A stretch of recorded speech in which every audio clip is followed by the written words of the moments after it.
Hello વિદ્યાર્થી મિત્રો, સ્વાગત છે તમારું મારી યુટ્યુબ ચેનલ RK એગ્રી કોચિંગમાં। આપણે કંઈક કૃષિ ઇજનેરી એટલે કે એગ્રીકલ્ચર એન્જિનિયરિંગ વિશે જોઈતા હતા, જેના બધા જ લેક્ચર આપણે આપણી યુટ્યુબ ચેનલમાં મૂકેલા છે। એની આપણે પ્લેલિસ્ટ પણ બનાવેલી છે। જો હજી સુધી એન્જિનિયરિંગના લેક્ચર ના જોયા હોય તો જે જોઈ લેજો। હવે ઘણા બધાની કોમેન્ટ્સ છે, બહુ આવતી હતી કે ભાઈ તમે કૃષિ અર્થશાસ્ત્ર, એગ્રીકલ્ચર, ઇકોનોમિક્સ છે એ ભણાવો, ક્યારે લઈ આવશો એના લેક્ચર। તો તમારો જે આતુરતા હતી એગ્રીકલ્ચર ઇકોનોમિક્સ ભણવાની એ હવે પૂરી થશે। તો હવે આપણે ભણશું એગ્રીકલ્ચરલ ઇકોનોમિક્સ એટલે કે કૃષિ અર્થશાસ્ત્ર।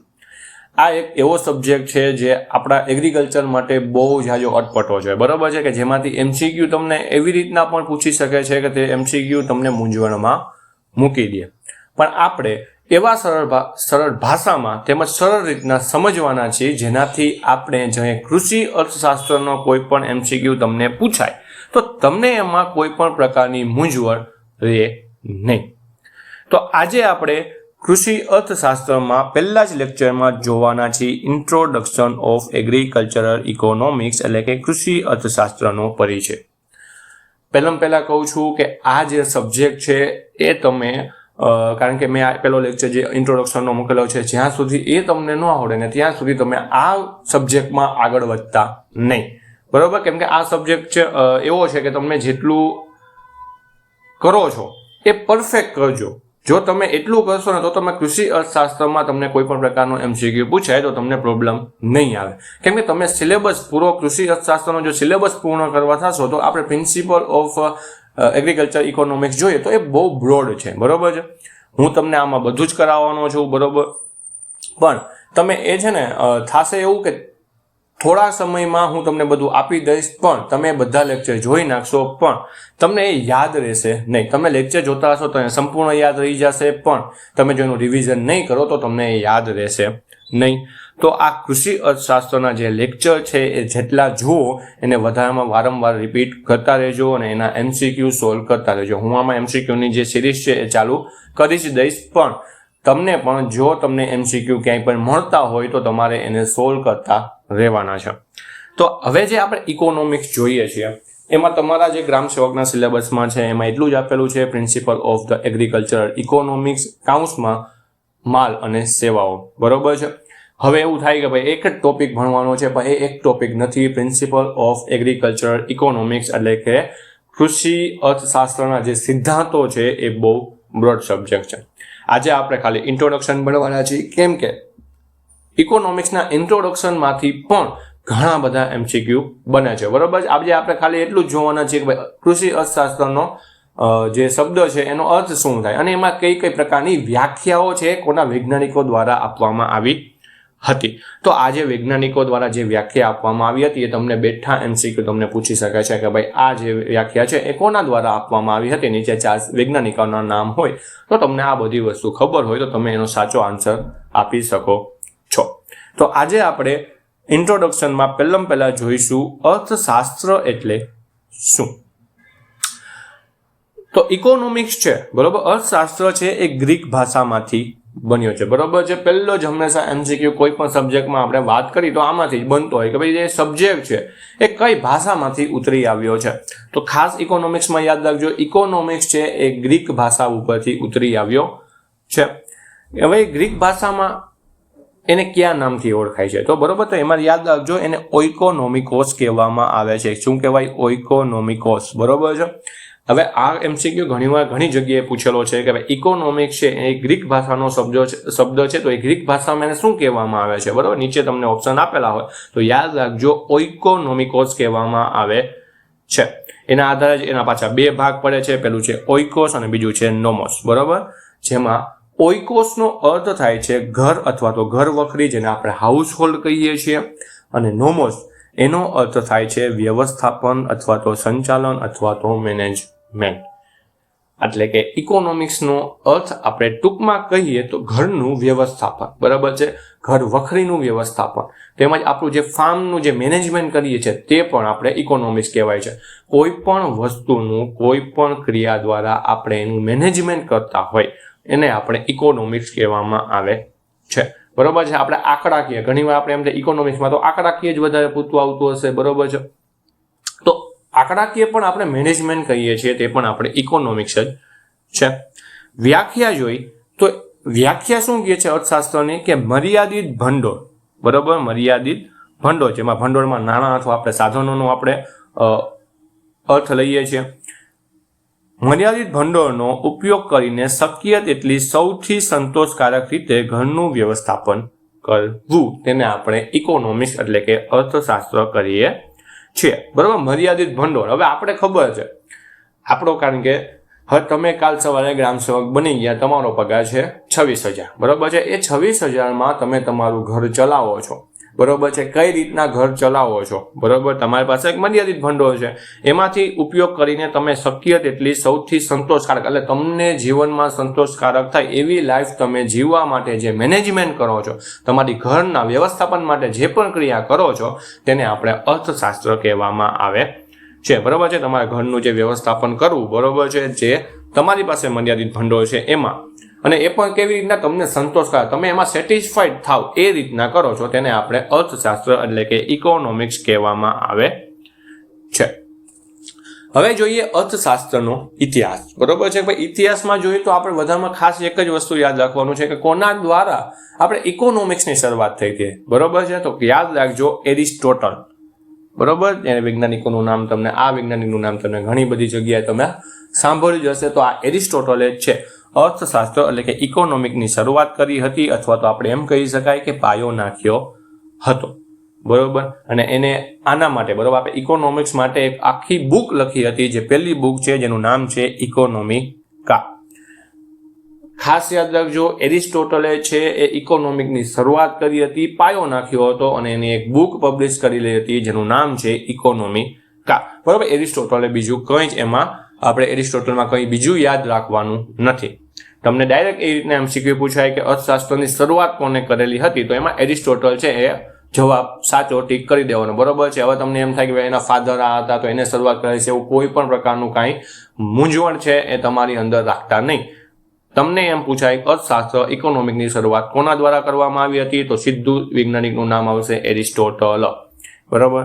ત્યાર પછીનો બીજો વૈજ્ઞાનિક છે જેનો ઇતિહાસ જોઈએ તો એને આપણે શું કામ યાદ રાખવાના છે, જે એડમ સ્મિથ છે એને આપણે યાદ રાખવાના છીએ, કેમ કે એને ઇકોનોમિક્સમાં વધારે અભ્યાસ કર્યો હતો, જેથી તેને અર્થશાસ્ત્રના પિતા, ફાધર ઓફ ઇકોનોમિક્સ કહેવામાં આવે છે. અને એડમ સ્મિથે એક વ્યાખ્યા આપેલી હતી, વેલ્થ ઉપર વ્યાખ્યા આપેલી હતી, બરોબર. જે વ્યાખ્યા છે આપણે આગળ જોવાના છીએ, અને એને એના ઉપર બુક પણ લખેલું હતું, વેલ્થ ઓફ નેશન, બરોબર. ક્યારે? 1776માં. જે વૈજ્ઞાનિકો છે ઇકોનોમિક્સમાં, જે વૈજ્ઞાનિકો આવે છે એને એના દ્વારા કઈ બુક લખવામાં આવેલી છે, એને કઈ વ્યાખ્યા આપેલી છે, ફાધર કોણ છે, બરોબર છે. એક ખાસ એટલું જ તમારે વૈજ્ઞાનિકોમાં યાદ રાખવાનું છે, એનાથી વધારે કંઈ યાદ રાખવાનું નથી, બરોબર છે. તમને જો એટલી ખબર પડી જાય, વેલ્થ ઓફ નેશન, બરોબર. વેલ્થ કોઈ પણ વ્યાખ્યામાં આવે તો એમાં તમારે ટીક કરી દેવાનું છે એડમ સ્મિથ, કેમ કે એડમ સ્મિથે જ વેલ્થની વ્યાખ્યા આપી હતી. એ જ રીતના આપણે આગળ છે એ બીજી વ્યાખ્યાઓ હશું, તેમાં હું તમને આ રીતના કહેતો જઈશ કે આ રીતના તમે જોઈ શકો છો કે, અને તમને ખબર પડી જાય કે આ વ્યાખ્યા છે એ આ વૈજ્ઞાનિક દ્વારા જ આપવામાં આવી હતી. એડમ સ્મિથે શું કીધું હતું કે અર્થશાસ્ત્રને સંપત્તિનું શાસ્ત્ર એટલે કે સાયન્સ ઓફ ધ વેલ્થ તરીકે પણ વ્યાખ્યાયિત કર્યું હતું. વેલ્થ એટલે શું થાય આપણે આગળ છે એ બધી જ વાત એને આપણે ડિટેલમાં ચર્ચા કરવાના છે. હવે જોઈએ તો આપણે જે ઇકોનોમિક્સનું જે મેનેજમેન્ટ, બરાબર, આપણે ઇકોનોમિક્સમાં કીધું કે આપણે ભાઈ જે મર્યાદિત ભંડોળ છે એના દ્વારા આપણા સેટિસ્ફાય, આપણે સંતોષકારક છે એનું ઘરનું વ્યવસ્થાપન કરીએ, તો એમાં કઈ કઈ સમસ્યાઓ આવતી હોય, બરાબર. એમાં આપણે બે છે ને મુખ્ય સમસ્યાઓ છે. પેલું છે મર્યાદિત સાધનો, બરાબર, એટલે કે લિમિટેડ રિસોર્સિસ, અને બીજું છે અમર્યાદિત જરૂરિયાતો એટલે કે અનલિમિટેડ વોન્ટ્સ. હવે આપણે ખબર જ છે કે આપણે ભલે આપણો પગાર 26,000 હોય, 30,000 હોય, 50,000 હોય, બરોબર છે, પણ આપણી પાસે એક લિમિટેડ રિસોર્સ થઈ ગયો, બરોબર. આપણી પાસે એક લિમિટેડ સોર્સ છે, અને એમાં જ આપણે છે અનલિમિટેડ જરૂરિયાતો છે, બરોબર. આપણી જરૂરિયાતો કોઈ દિવસ પૂરી નથી થવાની, આપણે ખબર છે. હવે તમે એક જરૂરિયાત પૂરી કરશો તો બીજી જરૂરિયાત છે તમારા માટે ક્યાંક ને ક્યાંક તો ઊભી જશે, બરોબર. તો તમે જે લિમિટેડ રિસોર્સ છે એમાં તમે જે અમર્યાદિત વોન્ટ્સને સાઈડમાં રાખીને તમે જે જરૂરી છે એ વોન્ટ્સ, તમે જરૂરિયાત છે પૂરી કરો છો, એને જ આપણે અર્થશાસ્ત્ર કહેતા હોઈએ છીએ. તો આના બે મુખ્ય પરિબળો કારણો છે જે આપણે આર્થિક સમસ્યાઓનો ઉદ્ભવ કરે છે એ ક્યાં છે? તો યાદ રાખજો, એક લિમિટેડ રિસોર્સ એટલે કે મર્યાદિત સાધનો અને અમર્યાદિત જરૂરિયાતો. બરોબર. હવે અર્થશાસ્ત્રનું મુખ્ય કેન્દ્ર બિંદુ શું છે? બરોબર, તો એ યાદ રાખજો, મર્યાદિત સાધનોનો શ્રેષ્ઠ વિકલ્પની પસંદગી એ અર્થશાસ્ત્રનું મુખ્ય કેન્દ્ર બિંદુ છે. તમને MCQ પૂછે કે અર્થશાસ્ત્રનું મુખ્ય કેન્દ્ર બિંદુ શું છે? બરોબર, નીચે ઓપ્શન આપેલા હોય તો યાદ રાખજો, મર્યાદિત સાધનોમાંથી શ્રેષ્ઠ વિકલ્પની પસંદગી એ અર્થશાસ્ત્રનું મુખ્ય કેન્દ્ર બિંદુ એટલે કે સેન્ટ્રલ ફોકસ છે. ઇકોનોમિકનું સેન્ટ્રલ ફોકસ શું છે? ભાઈ તમારી પાસે લિમિટેડ રિસોર્સ છે. બરોબર છે કે ભાઈ તમારી પાસે, હવે આપણે ધારી તો તમે સાયકલ લઈને જઈ શકો છો, તમે બાઇક લઈને જઈ શકો છો, કાર લઈને જઈ શકો છો, તમારી પાસે બધા રિસોર્સિસ અવેલેબલ છે. એમાંથી તમારે શ્રેષ્ઠ કયું બનશે? બરોબર, તમે કઈ જગ્યાએ જાઓ છો? હવે તમે કોઈ પણ ગામડાની નાની ગલીઓમાં જતા હોય તો તમારે એમાંથી બેસ્ટ ઓપ્શન ચૂઝ કરવો પડે. ભાઈ તમે કારણ કે ચાલો બાઇક ચૂઝ કરી, બરોબર, સાયકલ તમે ચૂઝ ના કરી કેમ કે સાયકલને થોડીક વાર લાગશે. બાઇક છે એ ચાલી પણ જશે અને એને વાર પણ નહીં લાગે. પણ 4 વ્હીલ છે, કાર છે, એ પણ આપણે જશે નહીં. તો એમાંથી તમે એક રિસોર્સને જે સિલેક્ટ કર્યો, બરોબર છે, એક ચોઈસ કરી. એ જ રીતના તમે જે ઘરનું વ્યવસ્થાપન કરતા હોય, બરોબર છે, તમે હાઉસ હોલ્ડ મેનેજમેન્ટ કરતા હોય અથવા તો ફાર્મ મેનેજમેન્ટ કરતા હોય, તમે કોઈ પણ પ્રકારના મેનેજમેન્ટ કરતા હોય, એમાં આપણે જે લિમિટેડ રિસોર્સ છે, બરોબર, આપણી પાસે જેટલો રિસોર્સ પડેલો છે, આપણી સામે જે દેખાય છે, એમાંથી સારામાં સારો રિસોર્સનો ઉપયોગ કરીને આપણે આપણું મેનેજમેન્ટ છે બહુ સારી રીતના કરી શકીએ. બરોબર છે, એ આપણા અર્થશાસ્ત્રનું મુખ્ય કેન્દ્ર બિંદુ છે. બરોબર છે, અર્થશાસ્ત્રનો વિષય છે એને આના માટે જ બનાવવામાં આવ્યું છે કે ભાઈ તમે કોઈ પણ લિમિટેડ રિસોર્સમાંથી તમે એક બેસ્ટમાં બેસ્ટ વસ્તુ ચોઈસ કરો અને તમે તમારું મેનેજમેન્ટ છે સરળ રીતના તમને સેટિસ્ફાઈડ થાય એ રીતના કરો. તો આ બે જે કારણો છે, બરોબર છે, ઉદ્ભવતા હોય છે, એ પણ તમારે યાદ રાખવાના. એ પણ MCQ માં ડાયરેક્ટ લીટી પૂછી શકે છે. અને સેન્ટ્રલ ફોકસ કેન્દ્ર બિંદુ છે અર્થશાસ્ત્રનું, એ પણ તમને ડાયરેક્ટ MCQ માં પૂછી શકે છે. આ જે PPT છે એમાંથી તમને એ જ રીતના PPT બનાવવામાં આવેલી છે કે જેમાંથી તમને ડાયરેક્ટ લીટી છે, બરોબર, ડાયરેક્ટ જે લાઈન છે ને એ જ તમને MCQ માં પૂછી શકે છે. હવે બરોબર, આપણે આગળ વાત કરેલી હતી કે આપણે ઘણી બધી વ્યાખ્યાઓ વિશે જોવાના છીએ. તો હવે આપણે શરૂઆત કરશું અર્થશાસ્ત્રની વ્યાખ્યાઓ. બરોબર, બધા જ વૈજ્ઞાનિકોએ અર્થશાસ્ત્રને અલગ અલગ રીતના વર્ણવ્યું છે. બરોબર છે, અલગ અલગ રીતના દર્શાવ્યું છે, અલગ અલગ શબ્દોનો ઉપયોગ કર્યો છે. કે જોવા જાય તો એક વૈજ્ઞાનિકે અર્થશાસ્ત્રને વેલ્થ ગણ્યું છે, એક વૈજ્ઞાનિકે અર્થશાસ્ત્રને વેલફેર એટલે કે કલ્યાણ ગણ્યું છે, એક વૈજ્ઞાનિકે અર્થશાસ્ત્રને ગુડ્સ અને ડેવલપમેન્ટ, બરોબર છે, ગ્રોથ અને ડેવલપમેન્ટ એ પણ ગણ્યું છે. તો આમાંથી કઈ વ્યાખ્યા છે સંતોષકારક વધારે હતી? બરોબર છે, એને ક્રિટિસાઇઝ એટલે કે તેની કંઈક મર્યાદાઓ પણ હતી જેની ટીકા પણ કરવામાં આવી હતી. બધું તમારે યાદ રાખવાનું છે કેમ કે એમાંથી પણ MCQ તમને પૂછી શકાય છે. તો પહેલી વ્યાખ્યા છે સંપત્તિલક્ષી વ્યાખ્યા એટલે કે વેલ્થની ડેફિનેશન. હવે જો ખાસ યાદ રાખજો, હવે છે ને તમારું પેપર ગુજરાતીમાં છે, તો હવે છે ને ઇકોનોમિક્સમાં એવા શબ્દ આવશે જેનું ગુજરાતી છે અલગ થતું હશે, તમને યાદ રાખવાનું બહુ અટપટું હશે. પણ હવે જે તમે પંચાયત બોર્ડમાં જે MCQ લેવાતા હોય તો એમાં ઘણીવાર તમને શુદ્ધ ગુજરાતી પણ મૂકી દે છે અને ઘણીવાર શું હોય કે ભાઈ તમે જે ઇંગ્લિશ શબ્દ છે એનું તમે ઉચ્ચારણ પણ તમને મૂકી દેતા હોય. બરાબર, અહીં વેલ્થ લખેલું છે તો તમને વેલ્થ પણ લખેલું હોય, આવી રીતના વેલ્થ પણ લખીને આપી દીધેલું હોય છે. પણ તમને એ યાદ હોવું જોઈએ કે આ વેલ્થની ડેફિનેશન છે ને, વેલ્થનું ગુજરાતી શું થાય? બરોબર છે, આપણે અહીં સરળ ભાષામાં જ લખેલું છે. તો વેલ્થ એટલે થાય છે સંપત્તિ. યાદ રાખજો, વેલ્થ એટલે શું થાય? સંપત્તિ. તો સંપત્તિલક્ષી વ્યાખ્યા છે એ કોના દ્વારા આપવામાં આવેલી હતી? તો યાદ રાખજો, એડમ સ્મિથ, વોલ્કર અને મિલ દ્વારા છે એ સંપત્તિલક્ષી વ્યાખ્યા એટલે કે વેલ્થની ડેફિનેશન આપવામાં આવી હતી. જેમાંથી આપણે એડમ સ્મિથની જે વેલ્થની ડેફિનેશન છે, જે સંપત્તિની વ્યાખ્યા છે, એને આપણે વધારેમાં વધારે માનીએ છીએ. તો આપણે એડમ સ્મિથ વિશે જ વધારે યાદ રાખવાનું છે. બરાબર, તમને સંપત્તિલક્ષી વ્યાખ્યા છે એ MCQ માં પૂછે નીચેનામાંથી કોને આપી હતું? Adam Smith. હવે ત્રણ જો વૈજ્ઞાનિક આપેલા હોય તો તમારે ખાસ યાદ રાખવાનું છે જેમાં ઓલ ઓફ ધીસ આવશે. ભલે આપણે એડમ સ્મિથને વધારે આપણે પ્રિફર કરીએ છીએ કે એની વ્યાખ્યા જ આપણે વધારે પ્રિફર કરીએ છીએ, પણ કોને આપેલી હતી એ તો તમારે ખાસ થોડુંક યાદ રાખવાનું છે. તો એડમ સ્મિથે શું કીધું હતું? ઇકોનોમિક છે એ સંપત્તિનું શાસ્ત્ર અથવા તો વિજ્ઞાન છે. સંપત્તિ એટલે શું? તમારી પાસે કોઈ દુકાન છે, બરોબર, તમારી પાસે કોઈ પણ એવી વસ્તુ છે, તમારી પાસે જે ગોલ્ડ છે, તમારી પાસે લેન્ડ છે, તમારી પાસે મકાન છે એ બધી તમારી સંપત્તિ થઈ છે, બરોબર. એના વિશે એને કીધું હતું કે ભાઈ સંપત્તિનું શાસ્ત્ર એટલે કે ઇકોનોમિક્સ. એને એનું પુસ્તક પણ લખેલું છે જેનું નામ છે વેલ્થ ઓફ નેશન્સ. ક્યારે તો 1776. એને આપણે એડમ સ્મિથને અર્થશાસ્ત્રના પિતા પણ કહેવામાં આવે છે. હવે એડમ સ્મિથે શું કહી દીધું, ભાઈ વેલ્થ સંપત્તિનું વિજ્ઞાન એટલે આપણું ઇકોનોમિક્સ એટલે આપણું અર્થશાસ્ત્ર. આપણી પાસે જે સંપત્તિ છે એને આપણે અર્થશાસ્ત્ર તરીકે ગણવાનું હોય. હવે એડમ સ્મિથભાઈ આ બધું કહી દીધું. હવે થયું એવું કે ભાઈ કેટલા બીજા વૈજ્ઞાનિકો એને ટીકા કરેલી, બરોબર. કે ટીકા કરી એટલે શું કહે, એને એવું કીધું કે તમે ખાલી વેલ્થ એટલે કે સંપત્તિનું જ કીધું છે. હવે તમે સંપત્તિ કેવી કહેવાય, ભાઈ સંપત્તિ વસ્તુ એવી છે કે ભાઈ એ કલ્યાણકારી હોય, બરોબર. કે કોઈ વ્યક્તિ માટે કલ્યાણ કરતું હોય, ઘણા વ્યક્તિ માટે કલ્યાણ ના કરતું હોય. કઈ રીતના યાદ રાખજો, કોઈ માણસ છે એની પાસે એક સંપત્તિની રૂપમાં એક દુકાન છે, પણ એ દુકાન છે દારૂની. અને કોઈ એક બીજો માણસ છે એની પાસે પણ એક દુકાન છે અને એ છે ડેરીની, બરોબર. ડેરીની દુકાન છે, એક પાસે દારૂની છે, એક પાસે ડેરીની છે.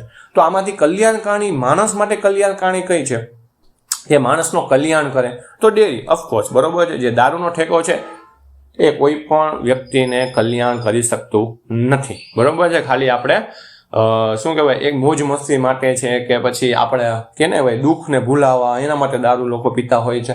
તો એ છે માણસનું કલ્યાણ નથી કરતું, એ માણસને શું કરે છે, ધીરે ધીરે મારે છે. હવે તમે પાછા એમ કે એવું કહેશો કે ભાઈ થોડુંક લઈ તો વાંધો ન આવે ને એવું બધા, ભાઈ એ બધી વસ્તુ તમારી ખોટી છે. કે ભાઈ તમારે યાદ શું રાખવાનું, જે દારૂ છે એ કોઈ વ્યક્તિ માટે કલ્યાણ કરતો નથી, એના ઘરને ઉજ્જળ બનાવે છે. જે આપણે ડેરીની દુકાન કઈ, બરોબર છે. તો ડેરીની દુકાન છે એમ વ્યક્તિગત એ કોઈ પણ માણસના કલ્યાણ માટે જવાબદાર સારામાં સારું કહે. કેમ કે આપણે દૂધ વેચીએ, દહીં વેચીએ છીએ, બરોબર છે. એ બધી વસ્તુ છે એ આપણા મનુષ્ય માટે બહુ સારામાં સારી કહેવાય અને આપણું કલ્યાણ કરે, આપણા હેલ્થને બહુ સારું રાખે છે, બરોબર. એક દારૂની દુકાન છે હેલ્થને બગાડે છે અને ડેરીની દુકાન છે એ હેલ્થને સુધારે છે. તો હવે તમે જ કહો કે ભાઈ તમારી પાસે આ બે સંપત્તિ, એક માણસ પાસે આ એક સંપત્તિ છે અને બીજી માણસ પાસે આ સંપત્તિ છે, તો એમાંથી કલ્યાણકારી કયું કહેવાય, તો ડેરીનું કલ્યાણકારી કહેવાય. તો સંપત્તિ જ ખાલી અર્થશાસ્ત્ર કહેવામાં ન આવે. અર્થશાસ્ત્ર એવું પણ હોવું જોઈએ કે મનુષ્યનું કલ્યાણ કરે. તો હવે આપણે જે એડમ્સભાઈ છે એને ખાલી વેલ્થ એટલે કે સંપત્તિની વાત કરેલી હતી, એને કલ્યાણની વાત કરેલી નહોતી. તો એને શું કરેલું, એને ક્રિટિસાઇઝ કર્યા. માત્ર સંપત્તિ પર જ ધ્યાન આપેલું, બરોબર છે. આપણે એડમ સ્મિથભાઈ ખાલી વેલ્થ, બરોબર. આપણે કહીએ ને કે આપણે મેન ફોકસ વેલ્થ ઉપર હોય, એવી રીતના એડમ સ્મિથભાઈનું ખાલી ફોકસ શું હતું, વેલ્થ હતું. અર્થશાસ્ત્રની વ્યાખ્યામાં માનવ કલ્યાણને શું કર્યું હતું, નકાર્યું હતું કે ધ્યાન આપ્યું હતું નહીં. એટલે એને ક્રિટિસાઇઝ કર્યા, એને ટીકા કરી. તો પછી બીજા એક ભાઈ આવ્યા, એનું નામ છે આલ્ફ્રેડ માર્શલ, બરોબર. જેને શેની વ્યાખ્યા આપેલી, કલ્યાણલક્ષી વ્યાખ્યા એટલે કે વેલ્થ ફેલની ડેફિનેશન આપેલી. એડમ સ્મિથભાઈ વેલ્થની ડેફિનેશન આપેલા, ક્રિટિસાઇઝ થયા કેમ કે એને કલ્યાણની વાત કરેલી જ નહોતી. તો હવે કોક તો વૈજ્ઞાનિક એવું આવવાનું જેને કલ્યાણની વાત કરેલી હોય, તો એમાં આવેલા આલ્ફ્રેડ માર્શલ, જેને કલ્યાણની વ્યાખ્યા આપી, બરોબર. જેને વેલ્ફેર ડેફિનેશન આપી. એને શું કીધું કે રોજના જે વ્યવહારિક છે સામાન્ય જીવનમાં માનવજાતનો અભ્યાસ એટલે કે અર્થશાસ્ત્ર. હવે એને કલ્યાણકારી વસ્તુમાં છે ને ભૌતિક પ્રવૃત્તિઓ અથવા તો ભૌતિક વસ્તુઓ જે મટીરિયલ છે, ગુડ્સ છે, બરોબર છે, ભૌતિક વસ્તુઓ જે અત્યારે ફિઝિકલી છે એના વિશે જ વાત કરેલી હતી કે ભાઈ જે અત્યારે જે ફિઝિકલી વસ્તુ છે જે મનુષ્ય માટે કલ્યાણકારી છે, જે મનુષ્યના જીવનમાં જરૂરી છે, તેમજ તેને આગળ વધારવા માટે પણ જરૂરી છે, તેને આપણે અર્થશાસ્ત્ર કહેવાય છે. તેને આપણે કલ્યાણકારી ડેફિનેશનમાં અર્થશાસ્ત્ર કહેવાય છે. તો હવે આલ્ફ્રેડ માર્શલે શું કર્યું, ખાલી ફિઝિકલ ભૌતિક પ્રવૃત્તિઓ અથવા તો ભૌતિક વસ્તુઓ ફિઝિકલ ગુડ્સ વિશે જ વાત કરેલી, મટીરિયલ ગુડ્સ વિશે જ વાત કરેલી. તો હવે આ ભાઈને પણ કંઈક મર્યાદાઓ, ખામીઓ આવી એટલે એને પણ એક ક્રિટિસાઇઝ કરેલા, એને પણ ઘણા ટીકા કરેલી વૈજ્ઞાનિકો કે ભાઈ તમે ખાલી વાત તો તમે ખાલી વેલફેરની કરી, બરોબર છે. એને વેલ્થની થોડી ઘણી કરેલી હતી, વેલફેરની કરી, પણ એમાં બીજું પણ કંઈક ઇકોનોમિક્સ અર્થશાસ્ત્રમાં શું આ બે જ વસ્તુ આવે છે એવું વૈજ્ઞાનિકોએ કીધું. એટલે એની ટીકા થઈ. શું કામ ટીકા થઈ, તો એને ભૌતિક વસ્તુઓ, બરોબર. કે માર્શલના મતે શું કે અર્થશાસ્ત્ર માત્ર ભૌતિક જે જોઈ કે સ્પર્શી શકાય તેવી જ વસ્તુઓનો જ અભ્યાસ કરે છે. હવે તમે આપણે ડેરીની દુકાન છે એ જોઈ શકો છો, એ મનુષ્યનું કલ્યાણ કરે છે. ત્યાર પછી આપણે કોઈ પણ બીજી વસ્તુ એવી જોઈએ, બરોબર, જે મનુષ્યનું કલ્યાણ કરતા હોય તો એ આપણે જોઈ શકતા હોય, જેને આપણે અડી શકતા હોય એને જ આપણે કલ્યાણકારી વસ્તુઓ કહી શકીએ અને એ જ આપણું અર્થશાસ્ત્ર છે એવું આપણે આલ્ફ્રેડ માર્શલભાઈએ કહી દીધું.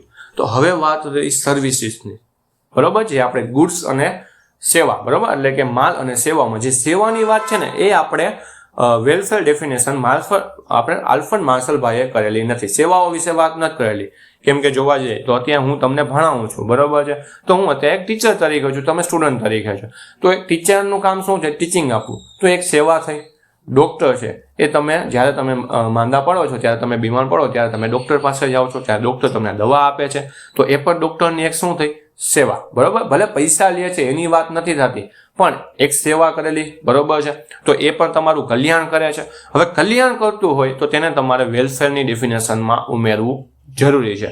પણ આલ્ફ્રેડ માર્શલભાઈએ શું કર્યું? આ વસ્તુમાં એને એક જ વસ્તુ કર્યું કે ફિઝિકલ મટીરિયલ, એટલે કે જે ભૌતિક વસ્તુઓ છે, બરોબર છે, જેને આપણે અડી શકીએ છીએ, કે જેને આપણે જોઈ શકીએ છીએ, એને જ પોતાના કલ્યાણકારી વ્યાખ્યામાં સ્થાન આપ્યું. બરોબર. એને આનું સ્થાન ન આપ્યું, સેવાનું સ્થાન ન આપ્યું. એટલે કે પાછા વૈજ્ઞાનિકો એને ક્રિટિસાઇઝ કર્યા કે ભાઈ તમે શું વેલફેર છે તો એમાં તમારે સેવાઓનો પણ ભાગ રાખવો જોઈએ, સેવાઓને પણ એમાં સ્થાન આપવું જોઈએ. હકારાત્મક કલ્યાણ જોઈએ તો આપણે જે ચોખા, ઘઉં, પેન, પુસ્તક વગેરે જેવી વસ્તુઓ છે અર્થતંત્રમાં નાણાં લાવે છે અને માનવમાં કલ્યાણમાં વધારો કરે છે. બરોબર. ચોખા, ઘઉં, પેન, પુસ્તક એને આપણે અડી શકીએ છીએ, જોઈ શકીએ છીએ, એટલે એને વેલફેરમાં છે એ આપણે આલ્ફ્રેડ માર્શલભાઈએ શું કરેલું હતું? એડ કરેલું હતું. નકારાત્મક હાનિકારક વસ્તુઓ જોઈએ તો જે દારૂ છે, સિગરેટ છે, બરોબર છે, જેવી વસ્તુઓ જે અર્થતંત્રમાં પૈસાને લેવડ દેવડ તો કરે છે, બરોબર. હા, ઇકોનોમિક્સ આપણી જીડીપીના ગ્રોથમાં જોઈએ કે આપણા ઓલ ઓવર ઇન્ડિયાના ગ્રોથમાં જોઈએ, ઇકોનોમિક અર્થશાસ્ત્રના ગ્રોથમાં જોઈએ તો એમાં ભાઈ લિકર ને સિગરેટ છે એ બહુ સારું કહેવાય, પણ એ મનુષ્ય માટે કલ્યાણકારી નથી. એટલે એને આપણે નકારાત્મક વસ્તુઓ અથવા હાનિકારક વસ્તુઓ કહીએ છીએ. અભૌતિક બાબતો એટલે કે સેવાઓની જેને ઉપેક્ષા કરેલી હતી, નોન મટીરિયલ એટલે કે સર્વિસ ઇગ્નોર કર્યું હતું, કોને? આપણે આલ્ફ્રેડ માર્શલે. તો માર્શલે સેવાઓના અર્થશાસ્ત્રમાંથી બહાર રાખી દીધી. જેમાં ઉદાહરણ જોઈએ તો શિક્ષક, ડોક્ટર, બેંક, બરોબર. બેંક પણ આપણે જે સેવા કરે છે એને પણ આપણે આલ્ફ્રેડ માર્શલે કોઈ પણ પ્રકારની સેવા છે એની વ્યાખ્યા, જે કલ્યાણકારી વ્યાખ્યા છે, એમાં એડ કરેલી નહોતી. આ બધી સેવાઓનો દૃશ્યમાન નથી, છતાં તે દેશની અર્થવ્યવસ્થા અને માનવ કલ્યાણ માટે અત્યંત મહત્વની છે. માર્શલે આ સેવાઓને ધ્યાનમાં ન લીધી, જે તેમની વ્યાખ્યાની મોટી મર્યાદા ગણાય છે. બરોબર. જે આપણે ટીચિંગ છે, ડોક્ટરિંગ છે, બેન્કિંગ છે, એ બધી સેવાઓ છે એ ભલે આપણે એમ લાગે પૈસા દઈને, પણ એ જોવા જાય તો આપણા જે ઓલ ઓવર જે ગ્રોથ છે આપણા ઇકોનોમિકનો, અર્થશાસ્ત્રનો, એમાં એની જરૂર પડે છે. ત્યાર પછી એક વૈજ્ઞાનિક આવ્યો છે જેનું નામ છે એલ.સી. રોબિન્સન, જેને આપેલી હતી અછતલક્ષી વ્યાખ્યા. એની વ્યાખ્યા આપી હતી સ્કેરસિટી ડેફિનેશન, બરોબર છે, કે અછત કોને કહેવાય એની વ્યાખ્યા આપેલી હતી. તો યાદ રાખજો, અર્થશાસ્ત્ર એ એવું વિજ્ઞાન છે, બરોબર. એલ.સી. રોબિન્સ કહે છે કે અર્થશાસ્ત્ર એવું વિજ્ઞાન છે જે મર્યાદિત સાધનો, બરોબર, અને સાધ્ય જરૂરિયાતો અથવા તો જરૂરિયાતનો વચ્ચેના સંબંધોના સંદર્ભમાં માનવ વર્તણૂકનો અભ્યાસ એટલે કે અર્થશાસ્ત્ર, બરોબર. અર્થશાસ્ત્ર કેવું વિજ્ઞાન છે કે મર્યાદિત સાધનો, બરોબર. આપણે વાત કરેલી કે ભાઈ જે લિમિટેડ રિસોર્સ છે તે, અને સાધ્ય અથવા તો જરૂરિયાતો, બરોબર, જે આપણી વોન્ટ્સ છે, બરોબર છે, અનલિમિટેડ જે વોન્ટ્સ છે એ બંને વચ્ચેનો જે સંબંધ છે એના સંદર્ભમાં માનવ કેવું વર્તન કરે છે એના અભ્યાસને અર્થશાસ્ત્ર કહેવામાં આવે છે. એવું કોને કીધું હતું? એલ.સી. રોબિન્સન, જેને અછતલક્ષી વ્યાખ્યા આપી છે, બરાબર. અછતલક્ષી વ્યાખ્યા જ છે. પછી એક વસ્તુ આ યાદ રાખજો, ઇકોનોમિક્સ છે ને એ સાયન્સ ઓફ ધ ચોઇસ, એટલે કે પસંદગીનું વિજ્ઞાન છે. અર્થશાસ્ત્ર એટલે તમે જે અનલિમિટેડ જે રિસોર્સિસ છે, લિમિટેડ રિસોર્સિસ છે, એમાંથી તમે કોઈ પણ વસ્તુ તમે ચોઇસ કરો છો, એને અર્થશાસ્ત્રનું વિજ્ઞાન કહેવામાં આવે છે. એટલે કે સાયન્સ ઓફ ધ ચોઇસ, એટલે કે પસંદગીનું વિજ્ઞાન, એ એટલે અર્થશાસ્ત્ર. એવું કોણ કહેતા હતા? એલ.સી. રોબિન્સ કહેતા હતા, બરોબર. તો તમારે યાદ રાખવાનું છે, આમાંથી એમસીક્યુ પૂછે છે કે સાયન્સ ઓફ ચોઇસ કે પસંદગીનું વિજ્ઞાન કોને, અર્થશાસ્ત્રને પસંદગીનું વિજ્ઞાન કોને કહ્યું હતું? નીચે વૈજ્ઞાનિકોના નામ આપેલા હોય તો એમાંથી તમારે યાદ રાખવાનું છે. એલ.સી. રોબિન્સે કહ્યું હતું કે અર્થશાસ્ત્ર છે એ પસંદગીનું વિજ્ઞાન છે. તો હવે આમાં આપણે સાધ્ય વસ્તુ લખેલું. સાધ્ય એટલે શું થાય? જે અનલિમિટેડ વોન્ટ છે તે. સ્કેર મીન્સ શું થાય? અછતવાળા સાધનો, બરોબર. જેમાં આપણે આ જે મર્યાદિત સાધનો છે એને આપણે સ્કેર્સ કહેવાય, અછતવાળા સાધનો એટલે કે લિમિટેડ રિસોર્સ કહેવાય છે. આ બે વચ્ચેનો જે સંબંધ છે એટલે જે રિલેશન છે એના દ્વારા માનવ કેવું વર્તન કરે છે એને આપણે અર્થશાસ્ત્ર કહીએ છીએ એવું આપણું એલસી રોબિન્સ કહેતા હતા. અલ્ટરનેટિવ યુઝ એટલે કે વૈકલ્પિક ઉપયોગો, એટલે કે આપણે કોઈ એક વસ્તુ છે, 2-3 વસ્તુ આપણે અહીં લિમિટેડ રિસોર્સમાં 2-3 વસ્તુ પડેલી છે, બરોબર છે, એમાંથી આપણે જે જરૂરિયાત છે, જે જરૂરિયાત વધારેમાં વધારે આપણે સંતોષકારક હશે એનો આપણે ઉપયોગ કરવો, બરોબર છે, એને આપણે સાયન્સ ઓફ ચોઇસ કહેવાય છે, તેને જ આપણે અર્થશાસ્ત્ર કહેવાય છે, એવું એલસી રોબિન્સ કહેતા હતા. હવે એલસી રોબિન્સે જે પસંદગીનું વિજ્ઞાન તરીકે, ઇકોનોમિક્સને પસંદગીનું વિજ્ઞાન તરીકે ઓળખ્યું હતું, એને એક બુક લખી હતી 1932માં, બરોબર, જેનું નામ છે an essay on the nature and significance of the economic science, બરોબર છે. એમાં તમે જે આ સ્કેરસિટીની જે વ્યાખ્યા છે, બરોબર છે, સ્કેરસિટી એટલે કે અછતવાળી જે વ્યાખ્યા છે, તેમજ અર્થશાસ્ત્રની જે અછતવાળી વ્યાખ્યા છે એને આ બુકમાં લખેલી હતી. બુક ક્યારે પબ્લિશ કરેલી હતી? 1932માં, જેનું નામ છે an essay on the nature and significance of the economic science. હવે જોઈએ સમસ્યા શું હોય, બરોબર છે. તો પહેલા સમસ્યા આપણે અર્થશાસ્ત્રમાં છે અછત, જેનું કારણ શું છે? અમર્યાદિત જરૂરિયાતો પ્લસ મર્યાદિત સાધનો. તેનું પરિણામ કઈ રીતના આવે? ભાઈ, જે અમર્યાદિત જરૂરિયાતો છે એને આપણે સંતોષી શકીએ, અને જેમાં મર્યાદિત સાધનો છે એમાંથી સારામાં સારું જે સાધનનું ચોઈસ કરવું, એનું એક પરિણામ છે અછતનું. એ અછતની સમસ્યા છે એને આપણે સુલઝાવી શકીએ છીએ. હવે પસંદગી પણ એક સમસ્યા છે, જે ભાઈ એમાંથી પસંદગી કઈ રીતના કરવાની? તો શ્રેષ્ઠ વિકલ્પની પસંદગી કરવાની, જે આ તમારા માટે કલ્યાણકારી હોય એની વિકલ્પની તમારે પસંદગી કરવાની, જેનું પરિણામ છે તકનો ખર્ચ ઊભો થાય છે, એટલે કે જે તમારે ખર્ચ કરવો પડે છે એ તમારે ત્યાં ઊભો થાય છે. એમાંથી કંઈ એટલું બધું યાદ નથી રાખવાનું, ખાસ યાદ રાખવાનું છે આપણે જે રોબિન્સભાઈએ જે વ્યાખ્યા આપી હતી એને સાયન્સ ઓફ ચોઇસ કીધું હતું ઇકોનોમિક્સને, તેમજ આપણે જે બુક લખેલી હતી એ તમારે ખાસ યાદ રાખવાનું છે. ત્યાર પછી આપણે એક બીજા 2 વૈજ્ઞાનિકો આવેલા હતા, જેને ઇકોનોમિક્સને વૃદ્ધિ અને વિકાસલક્ષી તરીકે ગણ્યા હતા, બરોબર છે, જેને વૃદ્ધિ અને વિકાસલક્ષીને પણ ઇકોનોમિક્સ એટલે કે અર્થશાસ્ત્રના વ્યાખ્યામાં એડ કર્યું હતું. તો જેમાં પહેલું છે પોલ સેમ્યુલન્સ અને બીજો છે જ્હોન મેનાર્ડ કેન્સ. તો પોલ સેમ્યુલન્સે 1970માં અર્થશાસ્ત્ર વિષયમાં નોબેલ પુરસ્કાર મળ્યો હતો. અર્થશાસ્ત્ર સામાજિક વિજ્ઞાનની રાણી છે. યાદ રાખજો, ઇકોનોમિક્સ છે is a queen of the social science. એ કોના દ્વારા કહેવામાં આવેલું હતું? તો પોલ સેમ્યુલન્સ દ્વારા કહેવામાં આવેલું હતું. અને આ પોલ સેમ્યુલસન છે, બરોબર, પોલ સેમ્યુલસન છે, એની જે વ્યાખ્યા છે ને બહુ સંતોષકારક હતી, કેમ કે એને વેલ્થની વાત કરેલી હતી, વેલફેરની વાત કરેલી હતી, બરાબર છે, વૃદ્ધિ વિકાસલક્ષીની વાત કરેલી હતી, સ્કેરસિટીની વાત કરેલી હતી, બરાબર છે. અર્થશાસ્ત્રમાં જેટલી વસ્તુઓ, બરાબર, ગુડ્સ, સેવાઓ, બધી વસ્તુની જે વાત છે ને એને પોતાની વ્યાખ્યામાં કરેલી હતી. એટલે જ આપણે પોલ સેમ્યુલસન દ્વારા જે વ્યાખ્યા ઇકોનોમિક્સની આપવામાં આવી છે એને આપણે સૌથી સંતોષકારક એટલે કે મોસ્ટ સેટિસ્ફેક્ટરી ડેફિનેશન તરીકે આપણે એને ગણીએ છીએ અને એની વ્યાખ્યાને માન્ય આપીએ છીએ, બરાબર. તો પોલ સેમ્યુલસન દ્વારા શું કહ્યું હતું? નોબેલ પુરસ્કાર 1970માં અર્થશાસ્ત્ર માટે મળ્યું હતું. અર્થશાસ્ત્ર સામાજિક વિજ્ઞાનની રાણી છે એવું જ એને કહ્યું હતું, બરાબર છે. એ પણ તમારે યાદ રાખવાનું છે. તમને ડાયરેક્ટ સેન્ટેન્સ પૂછી શકે કે ભાઈ અર્થશાસ્ત્ર સામાજિક વિજ્ઞાનની રાણી છે એ નીચેનામાંથી કોને આપ્યું હતું, બરાબર, એવું કોને કહ્યું હતું અથવા તો કોના દ્વારા આપવામાં આવ્યું હતું? તો એમાં નીચે વૈજ્ઞાનિકોનું નામ હોય તો તેમાં યાદ રાખજો પોલ સેમ્યુલસન. ત્યાર પછી બીજા જે ભાઈ છે એને જ્હોન મેનાર્ડ કેન્સ, એને આધુનિક અર્થશાસ્ત્રના પિતા એટલે કે father of the modern economics અથવા તો સમગ્રલક્ષી અર્થશાસ્ત્રના પિતા એટલે કે ફાધર ઓફ મેક્રો ઇકોનોમિક્સ તરીકે પણ ઓળખવામાં આવે છે, જેનો મુખ્ય સિદ્ધાંત હતો આવક અને રોજગારી, બરોબર છે. તેને જ્હોન મેનાર્ડ કેન્સે શું આવક અને રોજગારી, ઇન્કમ અને એમ્પ્લોયમેન્ટ છે એને કૃષિ અર્થશાસ્ત્રમાં એડ કર્યા હતા અને કૃષિ અર્થશાસ્ત્રની વ્યાખ્યા આપી હતી. તો જ્હોન મેનાર્ડ કેન્સ છે એને પણ તમારે યાદ રાખવાના છે. આ વૈજ્ઞાનિકો છે બધા ખાસ યાદ રાખવાના તમારે છે. હવે જોઈએ અર્થશાસ્ત્રનો વિષય વસ્તુ, બરોબર છે. ભાઈ અર્થશાસ્ત્રમાં કયા વિષયોનો અભ્યાસ કરવામાં આવે છે. તો આગળ આપણે ઘણી બધી વાત કરેલી કે એનો અભ્યાસ થાય, વેલ્થનો અભ્યાસ થાય, વેલફેરનો અભ્યાસ થાય, સ્કેર્સિટીનો અભ્યાસ થાય, ગ્રોથ એન્ડ ડેવલપમેન્ટનો અભ્યાસ થાય, ગુડ્સ એન્ડ સર્વિસીસનો અભ્યાસ થાય, ત્યાર પછી ડિમાન્ડ એન્ડ સપ્લાયનો અભ્યાસ કરવામાં આવે, કોસ્ટનો અભ્યાસ કરવામાં આવે, લિમિટેડ રિસોર્સિસમાંથી આપણે સારામાં સારું ચોઇસ કયું કરવું એનો પણ આપણે અભ્યાસ છે અર્થશાસ્ત્રમાં કરવામાં આવે છે.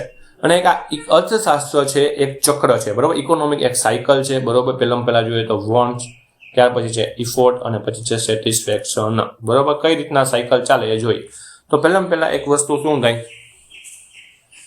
પહેલા આપણે જોઈએ તો ઈચ્છા, બરોબર. આપણે એક જરૂરિયાત ઊભી થાય, બરોબર. જરૂરિયાત ઊભી થાય તેમજ આપણી એક ઈચ્છા ઊભી થાય જેને સંતોષવા માટે આપણે હંમેશા શું કરીએ, એફોર્ટ એટલે કે પ્રયત્ન કરીએ. હવે અત્યારે તમે એક કોમ્પિટિટિવ એક્ઝામ, ગવર્મેન્ટ એક્ઝામ માટે કોમ્પિટિટિવ એક્ઝામની તૈયારી કરો છો, તો એક તમારી જરૂરિયાત છે, બરાબર. તમને ઈચ્છા છે અને તમારી એક જરૂરિયાત પણ છે. તો હવે તમે એના માટે શું કરો છો, મહેનત એટલે કે એફોર્ટ કરો છો. હવે તમે સારામાં સારી રીતના મહેનત કરશો, સારામાં સારું વાંચશો અને તમે સારામાં સારું પેપર દેશો અને એનાથી તમને શું થશે, સેટિસ્ફેક્શન એટલે કે સંતોષકારક તમે થઈ જશો.